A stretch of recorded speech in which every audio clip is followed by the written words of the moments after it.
이 아침에 참 잘 나오셨습니다. 우리 옆에 분 한번 인사하도록 하겠습니다. 잘 나오셨습니다. 잘 나오셨습니다. 큰 은혜 받으십시오. 은혜 받으십시오. 네, 한 주 만에 뵙는데 꼭 1년 만에 뵙는 것 같네. 네, 너무 반갑고 또 많이 보고 싶었습니다. 또 이렇게 갑자기 또 코로나가 더 악화되면 몇 주를 또 연계돼야 될까 또 고민도 했는데 마침 이제 화요일부터 대구 지역에 조금씩 이제 줄어들고 대구시장이 또 기독교 단체에다가 또 이렇게 여러 가지 권면도 하고 이래서 생활 수칙을 잘 지키면 이렇게 건강하게 할 수 있다고 연락을 받게 되었습니다. 그래서 얼마나 감사한지. 또 우리 미뤄놨던 또 공동회의를 오늘 합니다. 주보 광고를 잘 참조하시고 특히 투표하실 때는 그 거리두기 마스크 쓰기 반드시 지켜주시고, 우리 3월에 그 국회의원 선거할 때 한번 해보셨죠? 2m, 1m 띄워가지고 이렇게 줄 서서 했는 것처럼 똑같이 합니다. 똑같이. 종이 3장을 들고 똑같이 하니까 그걸 잘 지켜주셔가지고 이렇게 투표를 하시면 좋을 것 같습니다. 그래서 이제 오후 4시까지 4시까지 이렇게 하고 또 다음 주는 2차 투표로 자동으로 들어갑니다. 그리고 다음 주 2차 투표 오후 4시가 되면 자동으로 공동회의가 폐회되도록 그렇게 일부 때 이렇게 되어 있으니까 참조하시고 기도하는 마음으로, 무엇보다도 일꾼을 뽑는 겁니다. 일을 하라고 뽑는 거예요. 내가 안 뽑혔다 해서 섭섭해할 필요가 없습니다. 일하지 말라는 게 아니고 뭐예요? 하나님께서 주신 기회를 통해서 또 영광 돌리면 되고 또 은혜 또 일을 통해서 은혜를 함께 누리면 되는 겁니다. 귀하게 기도하는 마음으로 이 일에 아름답게 참여할 수 있고 이 일로 인하여 주님 앞에 영광 돌릴 수 있는 복된 교회가 되기를 주의 이름으로 간절히 축복합니다. 할렐루야. 오늘 본문을 통해서 고통 뒤에 찾아오시는 하나님의 은혜 두 번째 말씀을 나누려고 합니다. 요셉이 수많은 고통 속에서도 믿음과 그 중심, 그의 태도를 어긋나지 아니하고 온전하게 잘 지켰으므로 말미암아 하나님께서 이제 준비가 된 것 같아라는 그런 마음을 가지고 이 감옥 속에서 즉시 존귀한 자 앞으로 세워가시는 놀란 은혜의 하나님을 우리가 살펴보았지요. 그렇습니다. 그의 옷, 죄수의 옷을 벗게 하시고 노예의 옷을 벗게 하시고 존귀한 자의 옷을 입힘으로 말미암아 하나님께서 사용하시게 된 것이지요. 그러므로 고통 뒤에 찾아오신 하나님의 은혜, 그 하나님의 은혜가 바로 하나님께서 누드기 같은 우리의 모든 연약한 옷들을 벗겨버리시고 거룩한 옷, 존귀한 옷으로 갈아입히시는 놀란 은혜, 그로 인하여 존귀한 자로 되게 하시는 놀란 은혜를 경험하게 된 것이지요. 그렇다면 큰 고통 속에서 찾아오시는 하나님의 은혜 두 번째의 모습은 무엇일까요? 15절부터 31절까지 말씀 통해서 우리가 찾아볼 수 있는데, 두 번째 은혜는 하나님은 우리로 하나님의 비밀을 깨닫게 하는 자가 되게 하신다는 사실입니다. 우리 한번 따라하겠습니다. 하나님은 우리로 하나님의 비밀을 깨닫는 자가 되게 하십니다. 깨닫는 자가 되게 하십니다. 그러시죠. 하나님의 비밀을 깨닫는 자가 되게 하신다는 거예요. 요셉을 보십시오. 수많은 꿈 속에서 누구만 알도록 하신 거예요. 요셉만 알도록 하신 거예요. 많은 술사와 박사들이 있었습니다. 많은 그 사람들도 평소에 다 꿈에 대해서 점을 치는 사람이었어요. 점성술사들이었다는 말이죠. 천문학자들이었다는 말입니다. 우리 현대의 관점으로 이 시각을 바라보면 안 돼요. 뭐 점쟁인가? 이렇게 생각하시면 안 돼요. 고대에는 과학 문명이 아직 발달되지 못했으므로 이 하늘의 별을 이렇게 계산하고 꿈을 해석하는 것이 굉장히 똑똑한 사람들이 할 수 있는 겁니다. 술사와 박사들이라고 얘기하죠. 그런데 애굽의 그 똑똑하고 유능한 사람 아무도 이 꿈에 대해서 해석하지 못하는 것을 보게 되지요. 누구에게만 이 꿈을 맡기셨습니까? 해석하도록 하나님을 믿는 요셉이었어요. 큰 고통 속에서도 큰 연약함 가운데서도 죄수와 노예의 삶을 살았음에도 불구하고 이 요셉만이 이 꿈을 해석할 수 있도록 하나님께서 기회를 주신 것이지요. 그렇습니다. 바로 앞에 선 요셉이 바로의 꿈 이야기를 듣고 즉각적으로 해석하는 장면이 오늘 우리가 읽었던 본문의 내용입니다. 그 꿈이 무엇이었어요? 7년에 대한 대풍년과 7년에 대한 대흉년에 대한 꿈을 두 가지의 꿈으로 하나님께서 바로에게 꾸게 하셨는데 이 일에 대해서 요셉이 해석하게 된 것이죠. 그러므로 이 바로의 꿈은 단순한 꿈이 아니었다라고 성경이 기록하고 있습니다. 하나님이 장차 이스라엘 백성을 움직이기 위해 애굽에 행하실 일들을 계산하시는 놀라운 하나님의 보관이 이 꿈 가운데 들어있게 되는 것이죠. 그러므로 당시에 마술사와 술사들은 이 꿈을 들어도, 이 꿈을 듣고도, 이 꿈을 보았음에도 불구하고 전혀 해석할 수 없는 이유가 무엇이에요? 하나님을 알지 못했기 때문에 그런 것입니다. 하나님을 아는 자, 하나님께 그 믿음을 고통 속에서도 지킨 자를 통해서 하나님이 이 꿈을 알게 해 주셨기 때문인 것이죠. 그렇다면 요셉은 어떻게 이 꿈을 온전히 해석할 수 있는 능력을 받게 되었을까요? 어떻게 이 꿈을 하나님께서 하실 일들에 대해서 어떻게 이것을 잘 해석함으로 정확하게 답을 분별을 할 수 있도록 나갈 수 있었을까요? 그 이야기에 여러 가지의 답이 있겠지만 한 두 가지의 원인이 있는 것 같습니다. 그것은 하나의 무엇보다도 그의 삶의 중심이었어요. 계속해서 말씀드립니다만은 요셉의 삶은 정말 한결같은 삶의 모습들을 보게 되지요. 그의 형들에게 미움을 받아서 노예로 팔려갔을 때에도 또 오해와 고통 속에서 죄수로 나락에 떨어졌을 때에도 그 마음과 믿음을 전혀 다른 모습으로 나가지 않는 그의 삶의 태도가 있게 되는 것을 보게 됩니다. 우리 창세기 40장 8절 말씀 우리 한번 읽어볼까요? 40장 8절 말씀. 창세기 40장 8절입니다. 시작. 그들이 그에게 이르되 우리가 꿈을 꾸었으나 이를 해석할 자가 없도다. 요셉이 그들에게 이르되 해석은 하나님께 있지 아니하니까 청하건대 내게 이르소서. 그렇죠. 이 요셉이 감옥에 있는데 술 가는 장과 떡 굽는 가는 장을 만나게 되었어요. 이 죄수로 같이 오게 된 것이죠. 근데 이들이 꿈을 꾸었습니다. 이들 역시도 그 꿈에 대해서 전혀 깨닫지 못하고 이해하지 못하는 것을 보게 되지요. 그럴 때에 요셉이 뭐라고 고백합니까? 해석은 누구에게 있다? 하나님께 있다.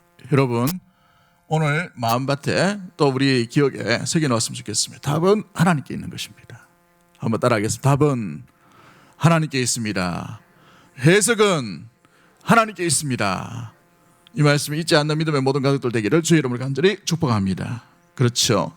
이 믿음에서 나타난 믿음의 고백이라는 겁니다. 여러분, 죄수였어요. 노예로 팔려갔습니다. 그러나 믿음은 더 견고해지는 요셉의 모습이죠. 이 믿음의 후퇴가 없는 것이 이 요셉의 중심이었다는 사실인 것입니다. 그렇습니다. 해석이 하나님께 달려있다라고 분명히 고백하고 있는 것이죠. 왜 그렇습니까?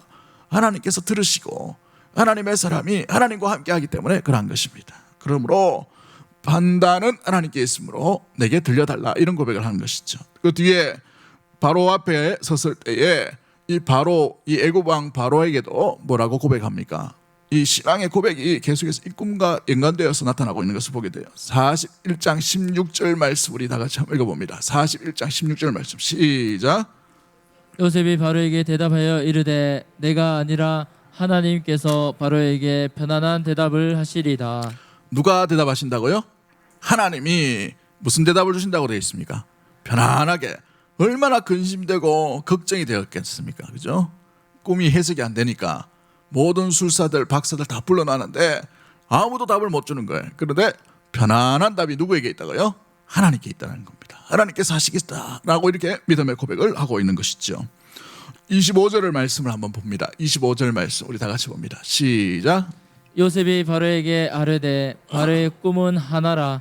하나님이 그가 하실 일을 바로에게 보이심이니이다. 하나님이 그분께서 하실 일을 이 두 번 강조하고 있어요. 하나님께서 그분께서 하실 일을 누구에게 보인다고요? 바로에게 보이신다라고 이렇게 분명히 말씀하고 있지요. 그렇습니다. 하나님이 하실 것입니다 라고 이렇게 믿음의 고백을 하고 있다는 겁니다. 여러분 직장 속에서, 여러분 사회생활 속에서 여러분 답을 알 수 없는 그런 상황 가운데 있다면 주께 지혜를 구하고 예수 믿는 자로서, 하나님을 믿는 자로서 주께 답을 구할 수 있는 그 답으로 인하여 하나님께서 하십니다 라는 믿음의 고백이 그 순간에 드러나게 되기를 주의 이름으로 간절히 축복합니다. 할렐루야. 28절 말씀을 우리 다 같이 한번 읽어볼까요? 28절도 마찬가지입니다. 28절입니다. 시작. 내가 바로에게 이르기를 하나님이 그가 하실 일을 바로에게 보이신다 함이 이것이라. 예, 이 요셉은 감옥에 있든지 노예로 있든지 간에 한결같은 믿음을 온전히 지켰던 것을 보게 돼요. 고난이 겹치고 어려움이 올 때일수록 이 신앙이 더 견고해져 가는 것을 보게 됐죠. 사람들은 여러 가지의 경험들을 통해 여러 가지를 배웁니다만은 요셉은 여러 가지 경험을 통해서 한결같은 믿음의 태도, 그 속에서 하나님의 행하실 일을 믿음으로 반응하고 고백하고 있다는 사실이에요. 여러분, 그렇습니다. 하나님께서 하나님의 뜻을 누구에게 보여주시는가? 하나님의 사람에게 보여주시는 거예요. 들려주시는 거예요. 분별케 하시는 것입니다. 예수 믿는 사람, 믿음의 사람을 통해서 세대를 분별할 수 있고 주의 뜻을 분별케 하시는 것이지요. 그러므로 우리가 어떤 고난이나 박해나 어려움이 온다 하더라도 주님 앞에 이 믿음을 온전히 퇴보하는 것이 아니라 더 믿음이 견고해질 수 있는 은혜의 우리 귀한 믿음의 대고동성의 모든 가족들이 되기를 주의 이름으로 간절히 축복합니다. 할렐루야. 하나님은 하나님의 뜻을 믿음의 사람을 통해서 열어가시고 일하게 하신다는 사실인 것이죠. 그러므로 하나님의 뜻을, 하나님의 계획을 아무나 해석할 수 있는 것이 아니에요. 예수 믿지 못하는 사람이 분석할 수 있는 것이 아닙니다. 아무리 과학적이고 아무리 똑똑하고 아무리 문명이 발달한다 하더라도 하나님의 일은 하나님께서 하나님의 사람을 통해 일하게 하시는 것이지요. 여러분, 그것을 잊지 않는 믿음의 모든 가족들이 되기를 주의 이름으로 간절히 축복합니다. 두 번째 이유는 무엇입니까? 여러분 보시면은 이 요셉은 오랜 고난을 그냥 당하지 않았다는 것을 보게 됩니다. 오랜 고난을, 그 고난을 통해서 경험했던 그 사실들, 깨달음이 있었다라는 사실이죠. 요셉의 이 경험들이 어떤 경험들이었습니까? 요셉은 두 번의 경험들이 굉장히 많아요. 두 번의 경험. 예, 요셉이 꿈을 꿀 때 몇 번 꿉니까? 두 번 꾸죠. 어떤 꿈을 꾸죠? 예, 자기 중심으로 폈다니 절을 하는 거. 두 번째 꿈은 뭐예요? 해와 달까지도 자기에게 머리를 숙이는 거. 그래서 어떤 이 반응이 왔습니까? 가족들에게 미움과 시기로 노예로 팔려가는 일들이 일어났죠. 두 번의 꿈을 꾸게 됩니다. 또 어떤 경험을 하게 됩니까? 어떤 고통, 어떤 처지에 놓이게 되나요? 두 번의 정말 바닥을 정말 치는 것처럼 떨어지는 그런 경험을 하죠. 첫 번째 경험은 뭐예요? 노예의 경험이었어요. 노예의 경험. 형들에게 팔림을 당하여서 보디발의 지에 노예로 팔려가는 그런 안타까움의 경험을 합니다. 두 번째 경험은 뭐예요? 노예도 억울한데 어디로 내려갑니까? 감옥에 죄수로 내려가는 범죄자의 신분으로 떨어지는 두 번의 경험을 하게 되지요. 창세기 39장 1절부터 또 20절에도 이렇게 되어 있습니다만은 요셉이 무엇보다도 이런 두 번의 안타까움 경험을 하게 됩니다. 또 두 번의 꿈에 대해서 또 연관되어 있죠. 감옥 속에서 누구의 꿈입니까? 술 관원장의 꿈과 떡 굽는 관원장의 꿈에 대해서 두 번의 경험을 하고 두 번의 해석을 하게 되는 것을 보게 되지요. 술 관원장이 포도나무 가운데 이 세 가지가 나서 그 세 가지에 포도 열매가 맺음으로 즙을 짜서 바로의 손에 잔에다가 바쳤다라고 되어 있습니다. 술 관원장의 꿈이었고, 떡 굽는 관원장의 꿈이 무엇이었습니까? 새 강주리가 있는데 거기에 떡을 넣었더니만 새들이 와서 그 떡을 먹어버렸다라고 되어 있어요. 근데 해석은 다 각기 달라버리죠. 바로의 손에 들렸던 그 술 관원장은 그 꿈대로 복직되는 것을 보게 되고, 떡 굽는 관원장은 어떻게 됩니까? 나무에 매달려서 죽임을 당하고 새들이 그의 살을 파먹었다라고 이렇게 하게 되는 것을 보게 되지요. 그래서 22절, 이 창세기 40장 22절 말씀을 보면 이렇게 되어 있어요. 요셉이 그들에게 해석함과 같았더라라고 되어 있어요. 해석함과 같았더라. 그렇죠. 무엇보다 이 두 번의 경험, 두 번의 꿈을 또 연관되어 있는 것을 보게 돼요. 또 어떤 꿈을 그가 연관되어 있는 것을 보게 됩니까? 오늘 본문에 나오는 바로의 꿈도 몇 번 꾸게 돼요. 2번을 꾸게 됩니다. 첫 번째 꿈이 뭐예요? 7 암소가, 건강한 암소가 나왔다가 피쩍 마른 암소가 와서 다 잡아먹으려다. 그 다음 2번째 꿈이 뭐예요? 건실한 이삭이 나왔는데, 7 이삭이 나왔는데 다음에 나왔던 메마른, 동풍에 메말라버린 이삭이 건실한 이삭을 다 먹어버렸다라고 이런 꿈을 꾸게 되는 것이죠. 그러므로 32절 말씀에 보면 2번 겹쳐 꾼 것에 대해서 이 요셉이 어떻게 해석합니까? 이 일은 하나님께서 정하신 것이라, 확실히 아실 것이다 라고 되어 있어요. 속히 아실 일에 대해서 이 표현하고 있는 분석의 모습들인 것이죠. 이 2번의 경험, 2번의 꿈들, 이런 여러 가지 경험을 통해서 이 요셉이 결론 낸 게 뭐예요? 무엇을 얻게 됩니까? 이 일은 하나님이 하실 것이다. 누구를 만나고 있어요? 하나님을 만나고 있는 겁니다. 누구를 드러내고 있는 거예요? 하나님을 드러내고 있는 것이죠. 여러분, 사람들은 다양한 경험을 경험합니다.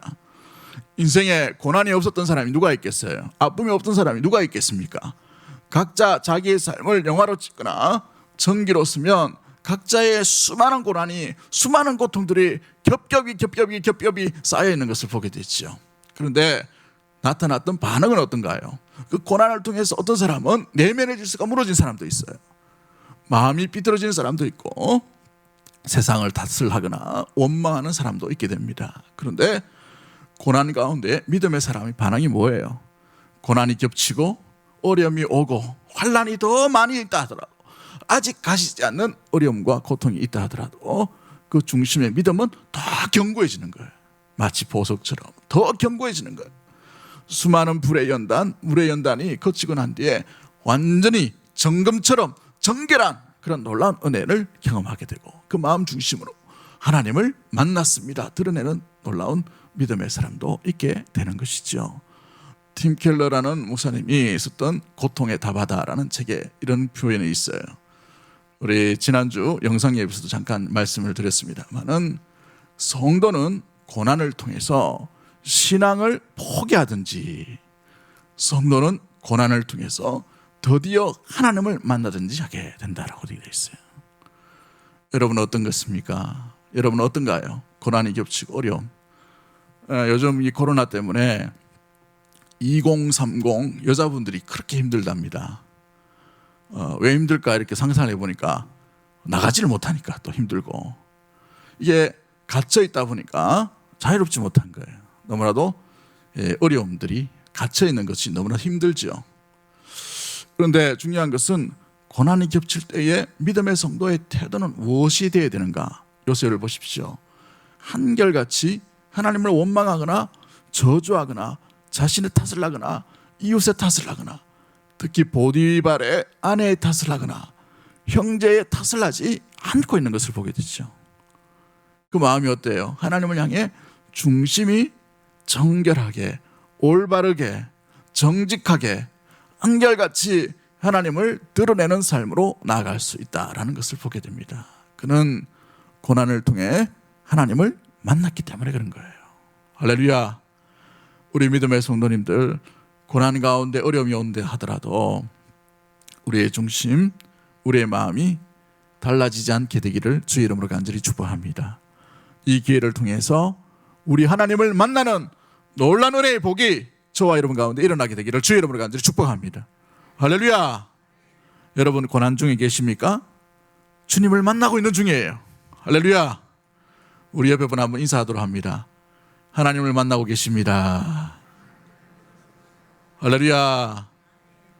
여러분 고난이 겹치고 어려움이 오더라도 우리가 이 태도와 중심이 달라지지 말아야 될 이유가 여기 있는 거예요. 주님이 보고 계시고 주님이 듣고 계시고 주님이 우리를 붙들고 있는 그 중심은 한결같으시기 때문에, 그러므로 하나님은 한결같은 성도, 한결같은 믿음, 한결같은 신뢰, 한결같이 그 마음과 태도와 중심을 변하지 않는 그 믿음의 심령이 준비되었을 때에 존귀한 자 앞으로 세워가시는 놀라운 은혜가 여기에 나타나게 되는 것이죠. 여러분, 우리가 조금만 참고 인내하다 보면 이렇게 마음 가운데 여러 가지 있습니다. 기대도 있고 있습니다만은 더 고난이 겹치고 더 어렵고 더 환란이 더 세지고 이러면 어떻게 됩니까? 언제까지 참아야 되냐? 언제까지 인내해야 되나? 여러분, 우리의 마지막 순간은 저 천국이에요. 이 땅이 아닙니다. 이 땅에서 결론 내려 하지 말고 저 천국에서 결론을 낼 수 있는 믿음의 모든 가족들 되기를 주의 이름으로 간절히 축복합니다. 때로는 드러나지 아니하고 때로는 우리의 삶에 답답함의 연속으로 그렇게 마무리되어진다 하더라도 그 인생이 사람 보기에는 너무 안타깝고 그 인생이 사람들 보기에는 너무 혈을 찰만 같은 고통만 경험했던 사람이라고 판단할 수는 있어요. 그러나 우리 주님의 판단은 여기가 아니라 저 하나님의 나라인 줄 분명히 기억할 수 있는 믿음의 모든 가족들 되기를 주의 이름으로 간절히 축복합니다. 그때가 임할 때까지 우리의 중심이 고난을 통해 주님을 만나는 은혜의 우리 귀한 믿음의 모든 가족들이 되기를 주의 이름으로 간절히 축복합니다. 할렐루야. 요셉을 보십시오. 이런 경험에서 하나님의 하실 일을 드러내고 하나님의 임하심과 역사하심을 드러내는 놀라운 믿음의 고백을 하고 있지 않습니까? 하나님이 이 일을 정하셨습니다. 속히 이루시리라 라고 말씀하고 있는 것이죠. 그렇습니다. 하나님이 그런 능력을 주지 않는다면 사람들은 이것을 이해할 수가 없는 것이에요. 신명기 29장 29절 말씀에 이런 말씀이 있어요. 신명기 29장 29절 말씀에 오묘한 일은 우리 하나님 여호와께 속하였거니와 라고 되어 있어요. 오묘한 일은 누구에게 속했다고요? 하나님께 속했다라고 되어 있습니다. 한번 따라하겠습니다. 오묘한 일은 우리 하나님 여호와께 속하였거니와. 할렐루야. 누구에게 속했다고요? 그렇습니다. 하나님께 속했기에 오묘한 일을 알기 위해서는 누구에게 속하면 됩니까? 그러면 우리 역시도 하나님께 속하면 되는 거예요. 하나님께 끝까지 속한 믿음의 모든 가족들이 되기를 주의 이름으로 간절히 축복합니다. 그렇게 되면 하나님의 비밀을 깨닫는 자가 되게 되는 것이지요. 창세기 18장 17절 말씀에 어떤 말씀이 있습니까? 시작. 여호와께서 이르시되 내가 하려는 것을 아브라함에게 숨기겠느냐. 아멘. 누구에게 숨기겠느냐? 아브라함에게 숨기겠. 무슨 말입니까? 아브라함에게는 들려주시겠다라고 되어 있어요. 왜요? 하나님께 속한 자이기 때문에 그런 것입니다. 여러분, 이 세대가 어디로 흘러가는지 세상 사람들은 정확하게 판단하더라도 정확하게 판단할 수가 없어요. 왜요? 하나님을 알지 못하기 때문인 것입니다. 믿음의 성도는 하나님께 속함으로 말미암아 하나님의 행하실 일을 혼돈되지 아니하고 헷갈려하지 않게 되고, 그러므로 우리의 중심과 자세가 어떠해야 되는지를 분명히 알고 그 자세로 나갈 수 있게 되는 것이지요. 하나님은 우리가 믿음의 시험을 통과하는 동안에 과거에 겪지 못했던, 과거에 깨닫지 못했던 믿음의 분별과 하나님의 뜻에 대한 이해를 그 심령에게, 믿음의 사람에게 베풀어 주시는 것입니다. 그러므로 이 고난이 그냥 오는 것이 아니에요. 이 고난을 통과했으만 얻을 수 있게 만들어 놓으신 것이지요.